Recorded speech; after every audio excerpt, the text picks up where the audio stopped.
tentara-tentara yang dapat tugas pengamanan, saya bayangkan nih, habis tempeleng semua itu. Tempeleng pangkatnya nggak bisa naik, kasih sanksi, dibuang dan seterusnya, mungkin seperti itu. Nah, mungkin tentara-tentara yang malam itu bertugas untuk mengamankan rapat itu, akhirnya sakit hati juga. Dan 2 terduga pelaku yang diumumkan oleh Polda Metro Jaya, inisialnya sudah disebut. Kita tahu nggak mereka itu sipil atau tentara? Inilah perbedaan antara penegakan hukum dengan intelijen. Dalam penegakan hukum prinsipnya harus transparan. Dalam intelijen nggak ada transparansi, yang ada adalah sekresi. Apakah negara kita, apakah rezim kita sudah menjadi negara atau rezim yang fasis? Sekarang kita sekedar tanda petik membandingkan 2 lembaga ini. Mana yang lebih transparan?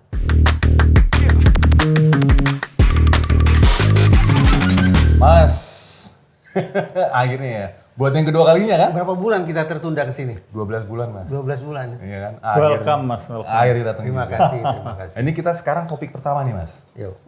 Penyiraman air keras Andri Yunus dulu, iya kan? Nah ini gue ngeliat di video lo nih, Mas. Lo ada paparan 3 spekulasi. 2+1 lah. Oh, 2+1 nih ya? Mungkin harus bikin 2+1 karena yang satu itu agak kurang setara gitu. Apa, Mas? Jadi spekulasi pertama ya seperti yang sudah menjadi opini publik lah nih. Pokoknya ini operasi intelijen aja.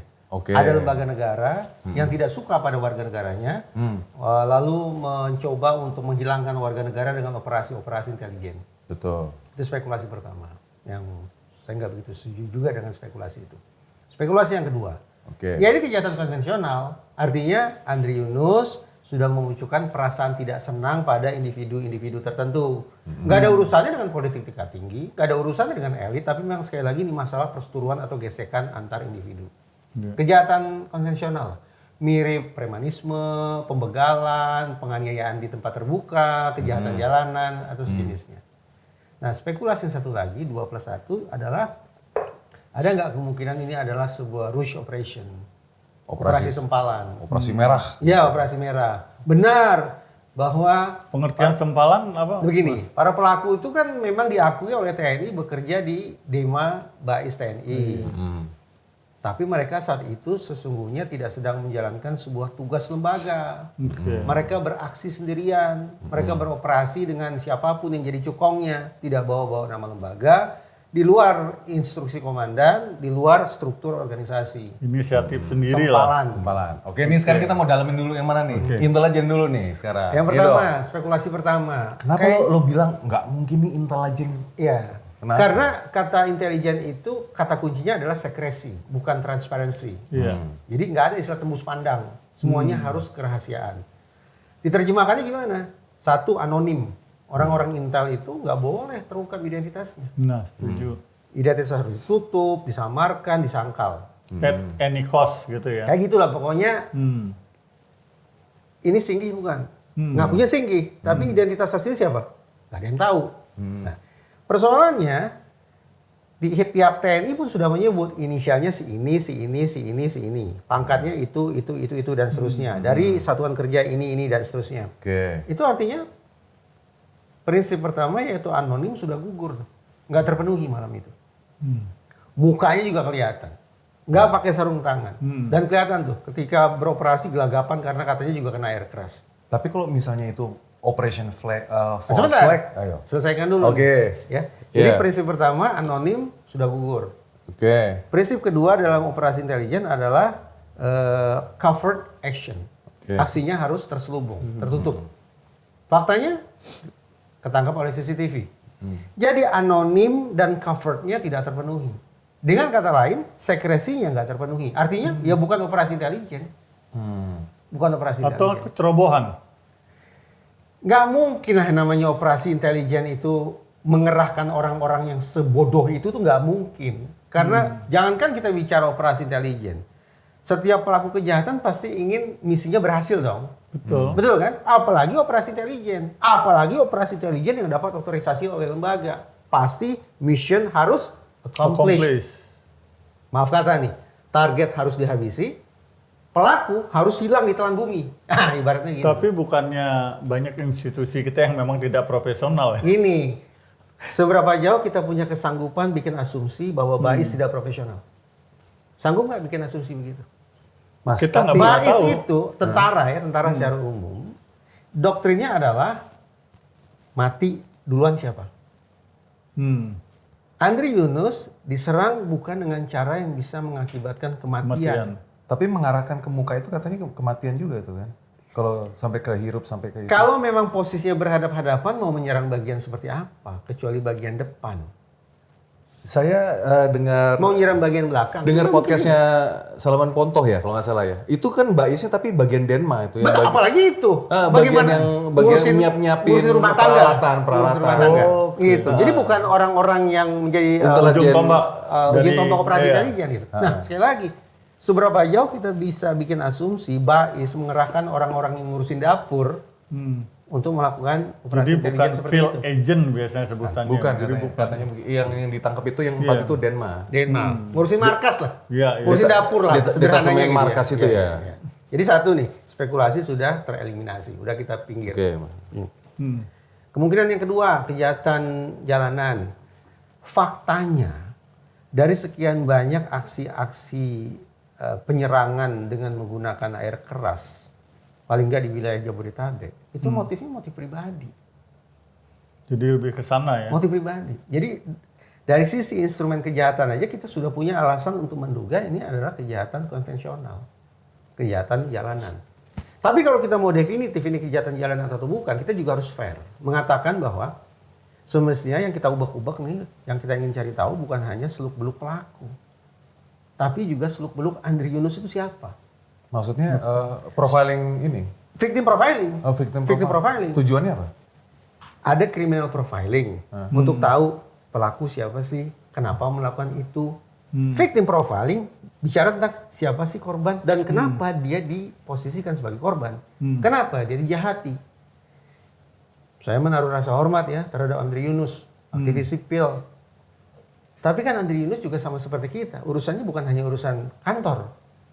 Kita juga hidup di rumah, kita juga hidup di masyarakat yang barangkali dalam ruang-ruang semacam itu ada gesekan maksudnya nih. tidak ada kaitannya dengan Kasus itu. kasus ini. Tadi saya bilang kalau kejahatan konvensional itu nggak ada urusannya dengan politik tingkat tinggi. Berarti memang ada gesekan pribadi nih. Andri Yunus sudah melakukan sesuatu entah apapun itu yang barangkali memunculkan perasaan nggak happy. Tapi Nggak sampai senang. ke Bais itu kan udah terlalu tinggi. Tadi saya katakan benar 4 orang itu adalah personil Bais. TNI tidak menyangkal itu. Tapi apa serta-merta mereka malam itu sedang menjalankan operasi Bais? Saya menihilkan kemungkinan itu. Tapi Mas, Ya. backgroundnya Andri Yunus itu kan wakil ketua Kontras. Iya betul. Nah terus, Betul. yang saya lihat di podcastnya Bocor Halus itu, Ya. semenjak peristiwa Fairmont yang dia dobrak itu, Ya. selama 12 bulan itu, Kontras itu dapat quote-unquote itu teror. Ya, terus? Salah satunya, misalnya ada mobil angkatan lah yang di situ, ada orang-orang aneh lah di situ. Masuk Apa akal. ini bukan rentetan juga nih? Sebetulnya kita nanti masuk ke kemungkinan yang ketiga ya, ke spekulasi yang ketiga. Tapi contoh lagi begini. Terjawab nggak? Kenapa sih yang diserang adalah wakil koordinator Kontras? Kok bukan koordinator Kontras? Ketuanya. Kalau memang ini operasi intelijen yang ingin mengirim pesan sangat tegas, wahai musuh-musuh negara, jangan main-main kalian. Kalau pesan itu ingin dikirim setegas-tegasnya, senyaring-nyaringnya, semestinya yang dihajar siapa? Maaf kata nih. Yang dihajar siapa semestinya? Koordinatornya. Bukan wakil koordinatornya. Suatu ketika, saya berkesempatan nih ngobrol dengan koordinator Kontras, si Dimas. Mas Dimas, maaf ya jangan salah tafsir. Saya hanya ingin tahu, kira-kira menurut Mas Dimas kenapa yang diserang teman kita Andri Yunus ya? Oh dia membanggakan, dia mengagumkan bagi saya. Tapi kenapa yang diserang kok Andri Yunus ya? Bukan Mas Dimas. Apa kata Dimas? Sejujurnya nih, itu juga perenungan saya. Itu kata dia. Nah, saya mencoba mengesampingkan, menihilkan kemungkinan adanya friksi di dalam Kontras. Gesekan di dalam. Saya buang kemungkinan itulah. Tapi ini satu contoh, ada faktor idiosinkratik, faktor individu yang menjadi dasar untuk muncul pertanyaan, kenapa yang diserang kok wakil koordinator Kontras, bukan koordinator Kontras? Kalau operasi intelijen yang saya bayangkan pesannya harus tegas, Yang kita hajar siapa? Ya pucuk pimpinannya. Apa karena ini Mas, yang dobrak itu waktu di Fairmont itu kan si Andri Yunusnya, bukan si Dimasnya. Sama aja menurut Jadi saya. mungkin yang ditandain itu kali, ya kan? Profiling tadi itu. Atau mungkin ada statement yang terpisah dari itu yang ingin diberi pelajaran mungkin ya. Ya ini kan kita namanya juga Iya, Spekulasi iya, kan? iya. spekulasi. Ha. Sekarang kita pindah ke spekulasi yang ketiga. Iya. Ha. Ada nggak kemungkinan gini nih? Ini ada sejumlah tentara yang dihukum habis-habisan oleh kantornya. Oke. Karena gagal mengamankan rapat di Fairmont. Oke. Ini ada tentara-tentara. Oh, akibat dari si dobrakannya tadi itu. Andri Yunus datang nih. Kok bisa-bisanya jebol itu ruang rapat. Andri Yunus bisa masuk, bikin kegaduhan segala macam di sana. Tentara-tentara yang dapat tugas pengamanan, saya bayangkan nih, habis tempeleng semua itu.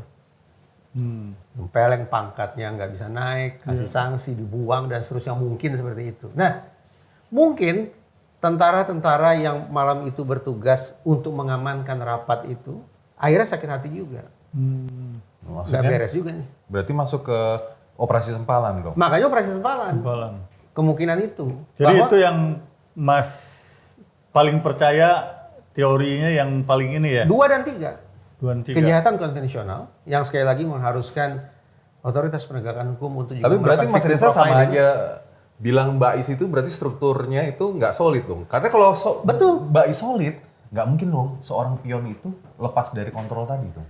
Faktanya yang namanya rules operation itu udah berlangsung berulang kali di organisasi-organisasi negara. Contoh tahun 65 itu ada banyak teori ya, peristiwa tahun 65 itu banyak teori, ada 5 sampai 6 teori yang pernah saya baca. Salah satunya teori mengatakan ya tahun 65 itu adalah rules operation. Satu. Kemudian Kontras juga pernah bikin publikasi judulnya Edisi Melawan Lupa. Kontras di dalam edisi itu khusus menyoroti peristiwa tahun 98. Peristiwa 98 dalam bingkai narasi yang dibikin oleh Kontras juga saya tangkap sebagai sebuah rush operation. Ya tahu lah ya peristiwa 65 apa teman-teman pasti Iya. belajar sejarah. Pemerintahan PKI lah. Iya. Adik udah tahu Kita lah. Tahun sebut 69. juga nggak masalah kan? Iya, Iya, tahun 98 reformasi. Iya. Dan ternyata dari teori-teori yang saya baca itu kita juga punya alasan sekali lagi untuk bangun spekulasi ya ini merupakan rush operation. Pokoknya kenapa saya membuang spekulasi operasi intelijen karena itu tadi. Prinsip sekresi, anonim, covered sama sekali nggak terpenuhi malam itu. Tapi jangan salah loh, Mas. Apa itu? Tim ini advokasi untuk demokrasi TAUT itu kan bareng Kontras itu kan akhirnya kan di RDP itu kan bilang kan, Iya. ini ada kemungkinan ini pelakunya 16. Dan terus Tempo kan juga bilang kan, Ya. ada bro, Satgas Sadang kalau nggak salah deh. Mas Satgas Sadang nih khusus untuk menyerang Andri Yunus. Ya, Apalagi kalau nggak disebut tahu. Satgas. Apalagi kalau disebut Satgas, berarti itu kan merupakan sebuah satuan kerja yang dibentuk oleh lembaga kan begitu. Masuk akal nggak kerja mereka malam itu kita sebut sebagai ini operasi lembaga Bais nih? Terlalu kecil. Bukannya terlalu kecil, terlalu berantakan, terlalu jorok, terlalu ugal-ugalan, terlalu kampungan, terlalu bodoh. Nah itu. Apa itu ininya. menjadi refleksi memang segitu doang kualitasnya. Tadi saya katakan, berani nggak kita bangun asumsi Bais punya hajatan besar nih, baratnya lah. Ini kita fantasinya paling vulgar nih. Bais punya niat menghabisi warga negaranya sendiri. Namanya Andri Yunus. Tugas besar kan ini. Lalu yang dikirim ke lapangan adalah tentara-tentara bodoh gitu. Masuk akal nggak gitu? Memang sih. Dema, masuk akal nggak gitu? Tapi mentargetkan Andri Yunus juga bukan suatu, maaf ya, bukan suatu target yang besar juga. Melibatkan Begini, dalam sebuah aksi teror, jatuhnya korban jiwa maupun rusaknya bangunan, itu tujuan sekunder. Tujuan pertamanya kirim pesannya pesan. apa? Itu kan pesan menakutkannya itu. Makanya saya bilang kalau pesan menakutkan yang mau dikirim betul-betul memiliki efek intimidatif terhadap target, siapapun target itu, yang dihajar maaf, ketuanya. Loh Mas, di RDP itu udah dibilang loh, targetnya itu ternyata bukan Andri Yunus saja. Targetnya itu salah satunya Muhammad Isnur, terus Itu kata siapa? petinggi Selyos di RDP. Iya, kata siapa saya tanya? Kalau nggak salah, saya baca di media Indonesia juga nih, laporan Kompas nih. Kata siapa saya tanya? Kontras ya kalau nggak salah ya. Nggak tahu. Iya kayaknya. Karena saya nggak dengar, saya hanya minta begini, pembuktiannya. Kita bicara pembuktian. Pada akhirnya pembuktian. Kita kan sekedar omong-omong nih kan, sekedar spekulasi. Usman Hamid juga dapat kayaknya. Ya. Misalnya gini, tadi dikatakan kalau menurut versi siapa tadi ada 16 terduga pelaku, kata siapa tadi? Taut, tim advokasi untuk demokrasi. Ya, kita bicara transparansi ini ya. Tidak lama setelah terjadinya peristiwa yang menyedihkan itu, tapi sebetulnya bagi seorang patriot seperti Andri Yunus juga patut disebut sebagai peristiwa yang membanggakan. Ini kan menunjukkan betapa ada pihak yang takut terhadap Andri Yunus kan gitu. Tidak lama setelah terjadi penyiraman air keras itu, Polda Metro Jaya mengumumkan ada berapa terduga pelaku? Polda 2. 2. Inisial. Hanya disebut inisialnya. Oke. Tidak berselang jauh, POM TNI juga muncul ke publik. Berapa terduga pelakunya? 4. Tidak hanya disebut inisialnya, Nama juga. pangkatnya disebut. Bahkan belak-belakan. Mereka dari Dema Bais TNI. Sekarang kita sekedar tanda petik membandingkan dua lembaga ini. Mana yang lebih transparan? POM. Untuk sementara. Dari dua data yang saya sampaikan tadi. Cara Ya, ini POM. penyampaian ini ya. Iya. POM POM TNI. tidak hanya jumlahnya lebih banyak, tapi pangkatnya disebut, satuan kerjanya pun disebut. Jadi mana yang lebih transparan? Oke. Oke. Ya POM. Dari dua terduga pelaku yang diumumkan oleh Polda Metro Jaya, inisialnya sudah disebut. Kita tahu nggak mereka itu sipil atau tentara? Belum tahu. Belum ya? Nah, tentara sudah sebut. Walaupun kita juga nggak tahu dua dari polisi ini sebetulnya sama nggak sih? Ada nggak sih dalam 4 yang diumumkan oleh POM TNI? Katanya cuman anak ininya aja, kodenya aja, kode Kan namanya memang beda. kode etik begitu Pak. Kode etik apa? Tidak Tadi boleh nih, menyebutkan. Oh, saya bilang kalau dalam konteks penegakan hukum, saya sepakat harus transparan. Inilah perbedaan antara penegakan hukum dengan intelijen. Ya. Dalam penegakan hukum prinsipnya harus transparan. Dalam intelijen nggak ada transparansi, yang ada adalah sekresi. Oke, kita sudah bandingkan nih 4-2, mana yang lebih transparan? Teman-teman bisa jawab sendiri. Berarti pihak mana yang lebih transparan dalam mengekspos ke publik siapa gerangan terduga pelaku penyiraman Tapi kok air sampai keras. sekarang kok nggak ada konferensi pers? Belum selesai. Tambah lagi. Apa? Dalam preskon Polda Metro Jaya bahkan disebut, bahkan kami menduga pelaku bukan hanya 4, tapi 6. Sekarang saya tanya, 2 tambah 4 lagi itu diumumkan tidak sekarang oleh Polda Metro Jaya? Enggak kan? Belum. Saya nggak tahu, entah belum. Iya. Menurut saya enggak. Kenapa? Karena kabarnya dari rapat di Komisi 3, berkas sudah diserahkan kepada Iya, Puspom. POM TNI. Iya. Jadi kapan lagi Polda Metro Jaya akan bikin preskon? Saya nggak tahu. Nah, bagaimana nih mempertanggungjawabkannya? Oke. Sudah disebut kepada publik, ya Polda Metro Jaya menangkap indikasi terduga pelaku bukan hanya 2, tapi 4. Bukan hanya 4, tapi bahkan 6. Ya kenapa nggak sekarang Puspom aja melakukan press conference? Nih loh, biar nih kita nggak bertanya-tanya. Saya setuju. Karena itu Iya saya kan? berharap POM TNI akan mengumumkan kepada publik apa saja bukti-bukti yang sudah diserahkan oleh pihak Polda Metro Jaya. Terus progresnya sampai mana? Betul. Iya Siapa kan? saja, nama siapa saja tersangka yang sudah dilimpahkan oleh Polda Metro Jaya. Jadi yang lebih pas untuk melakukan jalur peradilannya umum atau militer Pak? Kalau bagi saya militer, walaupun segini, saya sebetulnya nggak begitu menguasai undang-undang TNI ya. Jadi kaidah. Jadi aturan main resminya itu saya nggak ngerti lah. Cuma saya membayangkan bahwa keraguan-raguan masyarakat terhadap peradilan militer itu agak kurang beralasan. Kenapa gitu? Contoh, setelah terjadinya tragedi 1965, itu diselenggarakan peradilan militer. Silakan buka buku sejarah ya. Di dalam peradilan militer itu, yang dipidana hukuman mati itu sampai level jenderal dan menteri. Berarti kan dahsyat peradilan militer. Kalau mereka ingin menjaga nama baik lembaga, ya ibaratnya yang dikirim ke yang lahat, yang pangkat-pangkat rendah aja gitu, ibaratnya seperti itu.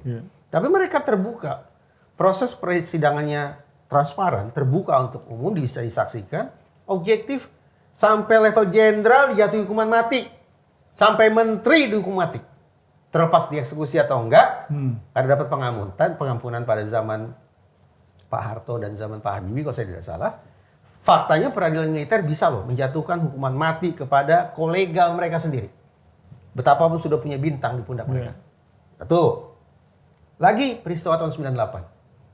ABRI, waktu itu saat itu ABRI ya, bikin mekanisme meminta pertanggungjawaban kepada nama-nama yang sudah tercantum dalam edisi melawan lupa terbitan Kontras. Mekanisme yang diselenggarakan oleh ABRI, internal berarti kan, sampai minta pertanggungjawaban bahkan menjatuhkan hukuman paling berat juga kepada jenderal. Kita punya dasar sekarang untuk tidak lagi terlalu, nggak mungkin lah peradilan militer sanggup. Itu dua kenyataan. Ya sekarang di kasus Lagi, saya tambah, saya bisa kasih banyak. Tapi Saya hadir di persidangan nih, hadir di persidangan sebagai ahli. Mata dan telinga saya jadi saksi. Auditor militer, jaksa militer, dan hakim militer seias kata mengatakan ini terdakwa hukuman mati. Kasasi, hukuman mati. Lagi-lagi, transparan nggak itu? Fair nggak itu? Menurut saya punya alasan untuk mengatakan ternyata lembaga peradilan militer tidak tertutup yang kita bayangkan. Gitu. oh, baik. Tapi kenapa di soal Andri Yunus nih, Kapus Pen TNI ini, Majen Aulia Dwi Nasrullah bilang, ini kasus penganiayaan. Adapun pasal yang diterapkan kepada tersangka adalah pasal penganiayaan. Beda sama Pak Prabowo bilang, ini terorisme, tindakan biadab. Harus kita kejar, harus kita usut sampai yang bayar pun. Ini kok kayak kontradiktif. Betul. Ketika bahkan bukan kali ini saja Presiden Prabowo pakai kata terorisme. Agustus 2025 juga makar dan terorisme. Makar ya. Ayo. Setelah Presiden Prabowo menggunakan kata terorisme untuk menyoroti peristiwa penyiraman air keras terhadap Andri Yunus, saya berkesempatan bicara dengan 2 orang KSP. KSP itu apa? Kantor Staf Presiden. Ya. Saya tanya, sebetulnya dimaksud dengan terorisme oleh Presiden itu apa sih? Dan ketika Presiden mengunci ini sebagai masalah terorisme, BNPT disertakan tidak untuk melakukan investigasi? Iya, harusnya disertakan dong. Kalau mau tuntas ya, BNPT disertakan. Iya. Apa kata KSP? Enggak tuh. Oh, nggak disertakan. Enggak, BNPT tidak diikut sertakan. Berarti saya khawatir nih, khawatir. Satu, mungkin Presiden Prabowo kepleset. Kalau mengatakan ini aksi teror, oke. Tapi kalau disebut teroris, apalagi terorisme, kebablasan. Tapi apa boleh buat, memang kita akhirnya menggunakan kata teror, teroris, terorisme itu udah pasaran. Tapi seorang presiden mantan ini, istri mengganggu kita pun kita sebut pelaku. Saya baca ini ya. Melakukan teror ya. Melakukan teror. Ini adalah terorisme. Iya. Ini tindakan biadab. Harus kita kejar, harus kita usut, termasuk siapa yang menyuruh, siapa yang membayar. Iya. Ngomong sama Pak Najwa loh itu. Itu presiden ya. Iya loh, kalau presiden loh arahnya itu. ke situ 2 poin saja. 1, saya lagi-lagi nggak begitu yakin penggunaan kata terorisme itu tepat. Karena kalau memang terorisme semestinya BNPT disertakan. Semestinya Densus 88 disertakan. Semestinya Satgas Anti Teror disertakan. Faktanya jumpa pers muncul nggak mereka? Iya. Enggak kan? Minimal penyelidikan awal dia ada itu mestinya. ya. Tapi ada nggak sih? itu 1. Oke. Yang kedua tadi saya mau bilang apa jadi lupa nih. Terus siapa lagi tuh? Tadi BNPT apa semuanya? bukan tadi kata presiden ke Najwa apa? Harus diungkap secara tuntas. Iya. Iya. Menyuruh harus kita usut termasuk siapa yang menyuruh, siapa yang membayar. Nah, sekarang bagian kedua dari pernyataan itu. Diusut siapa yang mengotaki, siapa yang mendalangi, siapa yang mencukongi dan seterusnya. Yeah. Ini mengarah pada kejahatan yang terorganisasi. Kejahatan konvensional yang tadi kita sempat singgung, wah ini barangkali konflik pribadi. Sepertinya jadi bisa kita taruh juga ke pinggir. Kalimat presiden mengindikasikan ini operasi. Betul ya, operasi ya? Iya. Walaupun sempalan ya. Karena operasi intelijen tidak mungkin, maka yang masuk akal adalah ini operasi sempalan. Berarti ada pihak tertentu yang menginfiltrasi orang-orang di Dema BIN itu, BAIS TNI, infiltrasi, mungkin terjadi transaksi saya nggak tahu itu apa, berlangsunglah aksi malam itu. Apakah ini Presiden juga mengatakan saya tidak terlibat dengan kata-kata seperti itu?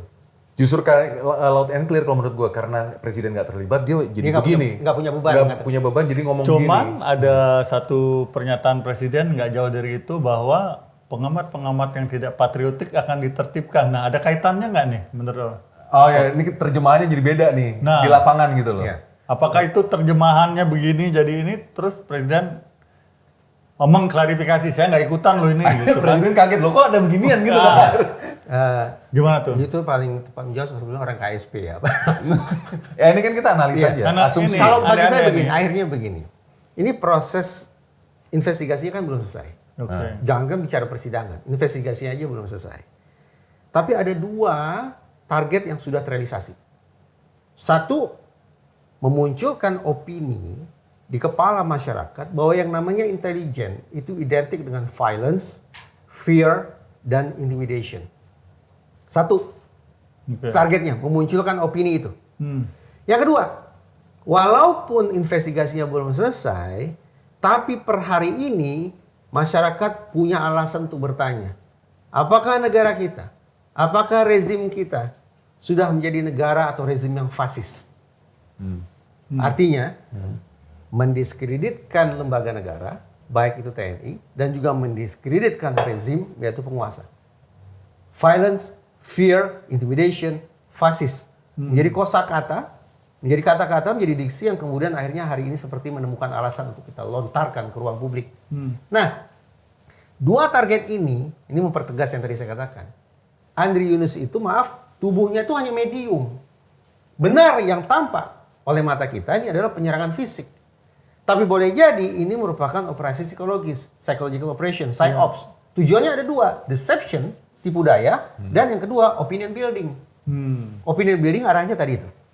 Violence, fear, intimidation, dan fasis. Kalau benar apa yang saya katakan ini, maka sah sudah. Ini mengarah kepada ruse operation, formatnya ruse operation, operasi sempalan, dengan tujuan false flag. First flag. False flag. Kenapa begitu? Karena walaupun yang diserang adalah teman kita Andri Yunus, tetapi sesungguhnya target yang ingin dihancurkan adalah institusi negara dan penguasa. Gitu ya. Siapa? False flag. Tadi saya katakan, per hari ini tidak sedikit barangkali masyarakat yang sudah merasakan terintimidasi oleh kata intelijen. Berarti siapa yang ingin didiskreditkan? TNI. Atau Demikian pula, hari ini sepertinya kita menganggap bahwa negara sesuka hati mereka saja menganiaya masyarakat atas nama kecintaan terhadap negara. Indonesia. Itu apa artinya? Fasis. Oh, otoriter. jangan-jangan ada quote-unquote perang tersembunyi. Berarti kan benar. Kata tersembunyi mempertegas kemungkinan adalah false flag operation. Menjadi tujuan dari aksi malam itu. Oh, buat jelek-jelekin si TNI. si TNI, TNI. itu.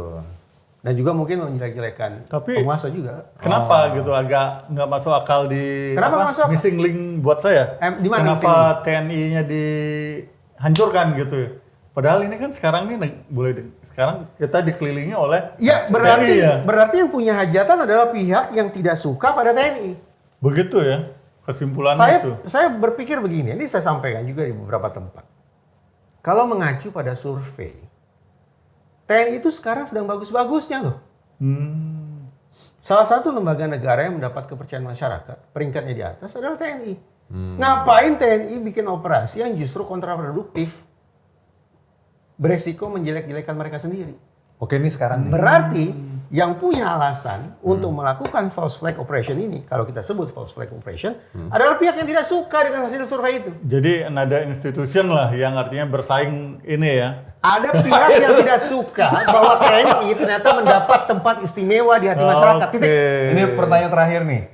Setuju nggak Mas Reza Apa dengan sebagian masyarakat yang menginginkan TGPF itu dibentuk? Dan setelah itu disidangkan ke sidang pengadilan umum. Ini waktu 3 menit, tapi saya butuh waktu 5 Iya. menit. untuk Iya, jawab oke. itu. Oke, gini. Sip. Kita dengarkan. Kita studi banding dulu keluar Iya. ya. Heeh.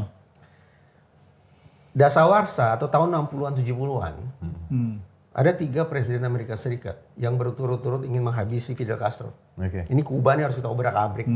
Karena dia kan sekutunya Uni Soviet. Kalau dia punya nuklir tepat di depan mata kita, mampus kita, kata presiden-presiden Amerika Serikat ini. Siapa saja? Eisenhower, Kennedy, dan Johnson. Publik Amerika gelisah. Ini negara kita emang sejahat ini ya, ingin mengobrak-abrik tetangga kita. Ini kan bertentangan dengan prinsip kebebasan. Ini memunggungi prinsip hak asasi manusia.